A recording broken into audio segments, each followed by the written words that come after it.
Hello everyone! So this is my small Walgreens haul for this week, July 18 to July 24 of 2021 Walgreens Deal. So I only did 2 transactions. So the first transaction is the spend $35 and get $8 Walgreens Cash Reward Paper Booster, and it's stuck with the spend $20 and get $5 Walgreens Cash Reward Digital Booster. And then in the second transaction, I pick up the wrong Tide. So the Tide Downy, the 92 ounce is not part of the deal. But the manager is kind enough that instead I returned the item, he gave me the $10 Walgreens Cash Reward instead of the register reward because the printer at the time is out of ink. So the receipt also did not print. So there's no booster also that print in the Catalina because it's out of ink. So in the first item, I bought the Dove Body Wash for women and then the Dove Body Wash for men. So the deal in Dove is buy one, get one 50% off. And when you buy two, you will get $2 Walgreens Cash Reward. And you can do it twice because it's Walgreens Cash Reward offer. So the Dove Antibacterial Body Wash is priced for $7.99. And then the 50% off is $3.99. And then the Dove Men Plus Care Body Wash is priced for $7.49. And the 50% off is $3.74. So I bought 4 Dove. And this is my note for Dove. So the Dove Women Body Wash, the 2 are $11.98. And then the Dove Men Body Wash, the 2 are $11.23. My subtotal are $23.21. I used 2 buy 1 get 1 Dove manufacturing coupon from July 18 Save Insert. So it deducts $6.49 each coupon. And the 2 coupons are $12.98. I paid $10.23 for 4 Dove Body Wash. Then I got a total of $4 Walgreens Cash Reward because it's Walgreens Cash Reward offer, so you can do it like twice in one transaction, making it $6.23 for 4 or $1.55 each. And next is the Colgate Deal. So it's price in the store $3, and when you buy 2, you will get $5 register reward. So I pick up the Colgate Optic White. This is 4.2 ounce. And then the other one is Colgate Total. This is 3.3 ounce.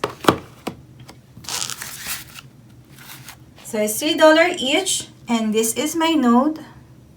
So the 2 are $6. And then I use the Colgate Optic White Digital Coupon. It's $1.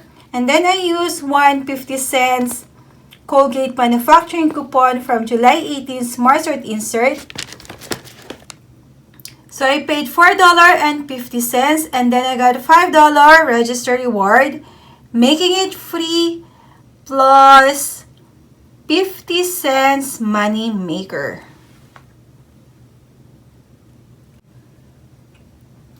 So next is the Softsoap Body Wash, and then the Irish Spring Body Wash also is part of the deal that when you buy 2, you will get $5 Walgreens Cash Reward. So I had over 2 manufacturing coupon for the Softsoap Body Wash, but the other one will not scan. So the cashier gave me the other coupon. So I pick off the Softsoap Luminous Oil, and then the other one is Citrus Splash and Berries. And maybe because the coupon is not attaching to this Luminous Oil Softsoap Body Wash. That's why. So this is my note for the body wash. So it's priced for $3.99 and the 2 are $7.98. Then I use one Softsoap manufacturing coupon from July 18 Smart Sort Insert. I paid $6.98, and then I got $5 Walgreens cash reward, making it $1.98 for $2.99 each.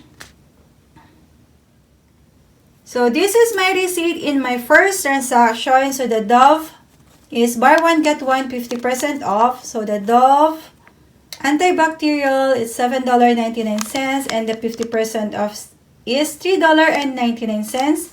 And then this is the Dove Men Bodywash, $7.49, and then the 50% off is $3.74. And then the Colgate is $3, and then the Softsoap Body Wash is $3.99. And then my Spend 35 paper booster came out.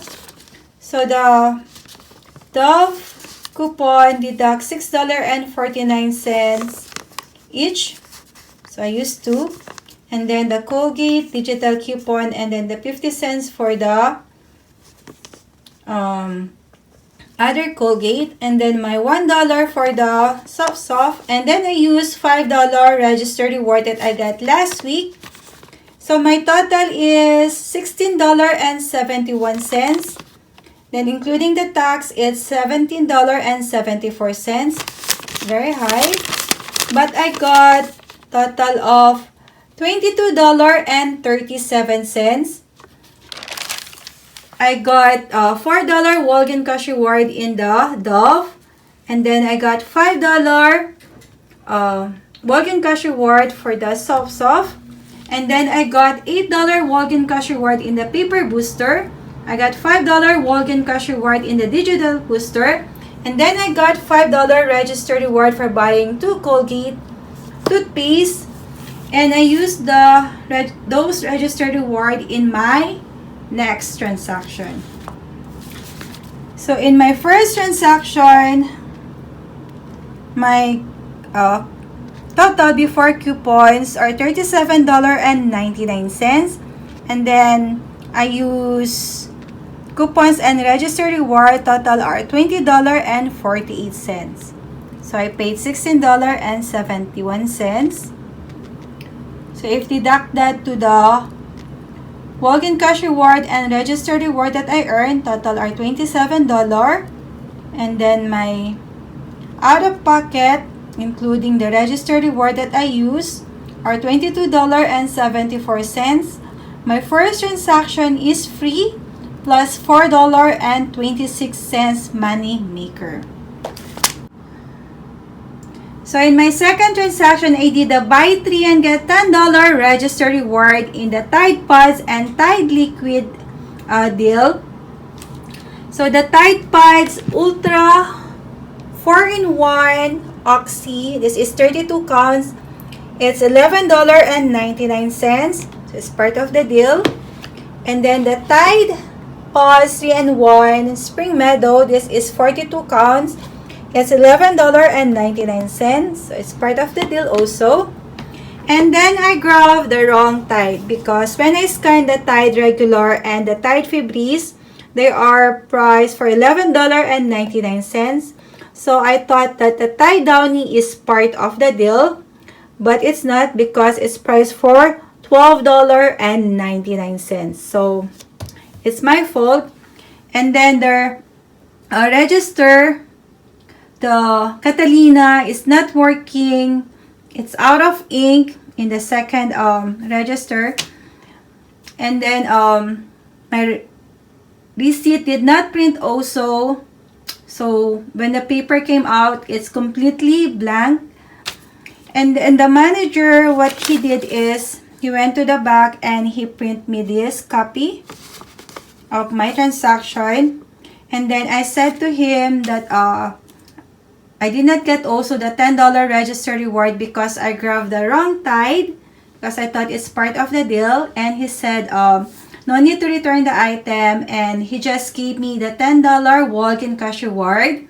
So even the Tide Downy is not part of the deal. So thank you so much to the manager of Walgreens.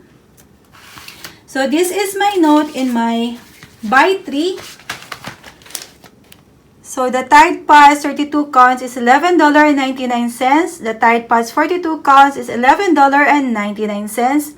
The Tide Liquid with Downy is $12.99. So it's not part of the deal. So my subtotal are $36.97. I use the Tide Pods digital coupon. I use the Tide Pods printable coupon from P&G website. I use the Tide Liquid printable coupon from P&G website also. So my subtotal are $27.97. And then I got my $10 Walgreens cash reward instead of the registered reward.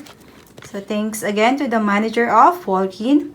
Then I add the caramel because I used the $5 registered reward that I got in the first transaction in the Colgate Deal. So this is 39 cents. So my registered reward attached in the caramel. So my subtotal including the caramel are $28.36. I use one $5 registered reward from the Colgate Deal. And then I redeem $20 Walgreens cash reward.